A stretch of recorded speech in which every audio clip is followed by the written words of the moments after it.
मोहन उस दिन बहुत खुश था क्योंकि काफी सालों से सबसे ज्यादा प्रॉफिट उसे इस साल हुआ था। वह चार्ट देख रहा था। बाद में उसने सारे पैसे निकाले और उसे गिनने लगा।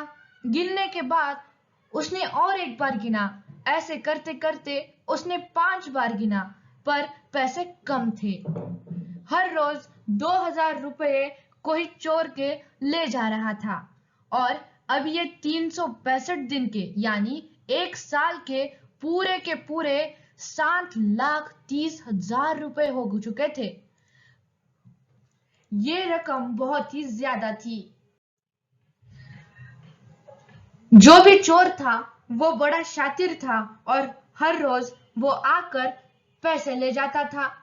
फिर लल्लन, लखन और लम्मन ने मिलकर एक बड़ी सी लिस्ट बनाई जिसमें कि हर रोज आने वाले ग्राहकों के नाम लिखे थे। उन्हें 3 लोगों पे शक था क्योंकि वो बाहर वाले गांव से आए थे। वो 3 लोग थे, मोहन, अरुण और अथर्व। मगर चोर तो कोई एक ही था। उसे पकड़ने के लिए अब वो तरकीब सोचने लगे, लेकिन ये बड़ा ही पेचीदा मामला था कि इसमें का चोर कौन है। आखिरकार लल्लन ने अपने तोते को साथ लेके दुकान में जाने का फैसला किया। अगले दिन वो दुकान में अपने तोते के साथ आया और सभी पर ध्यान रख रहा था। सबसे पहले तो मोहन आया।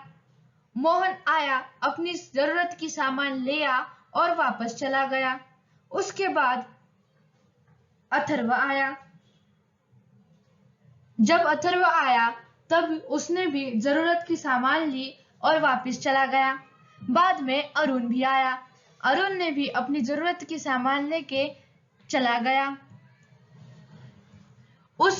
उन तीनों ने अपनी जरूरतों के सामान लेके वापस चल गए थे। इसीलिए उसमें के चोर कौन था, यह अभी भी एक बहुत बड़ा सवाल था। फिर अगले दिन वापस तोते को साथ लेके लल्लन वहां पे आया। इस बार सबसे पहले तो अरुण आया, बाद में वह चला गया, तब मोहन आया। मोहन के बाद अथर्व आया। अथर्व भी अपनी सामान लेके चला गया। यह सिलसिला कई दिनों तक चलता गया, पर चोर कौन था यह अभी भी समझ नहीं आ रहा था। तो 25 दिनों के बाद जब 26वें दिन वह दुकान में गए, तब तोते को पता चल गया था कि कौन चोर है, क्योंकि उसने बहुत गहरी नजर से उन तीनों को भी देख लिया था। और यह बात लल्लन को पता थी क्योंकि इस बार जब वो दुकान में आया था तब तोते का हाव भाव कुछ अलग सा था। सबसे पहले तो उस दिन अरुण आया। अरुण अपनी जरूरत के सामान लेके वापस चला गया। उसके बाद मोहन आया। मोहन भी वापस चला गया। पर जब अथर्व आया तब तोता बहुत जोर जोर से चिल्लाने लगा। लल्लन समझ गया कि यही चोर था। बाद में अथर्व ने उनसे माफी मांगी और फिर कहा कि आगे से कभी किसी से भी चोरी नहीं करूंगा। उसने यह भी कहा कि मैं एक बहुत ही शातिर चोर हूं। मैं अब तक बहुत सारे लोगों को लूट चुका हूं। मैं दुकानों में जाता हूं और किसी को पता ना चले ऐसे गले में हाथ लगा के हमेशा 2000 रुपए की नोट चोरी कर लेता हूं।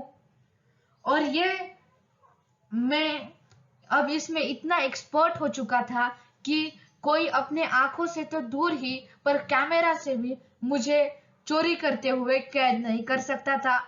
पर मुझे ये पता नहीं था कि मैं इस तरह से एक तोते से पकड़ा जाऊंगा।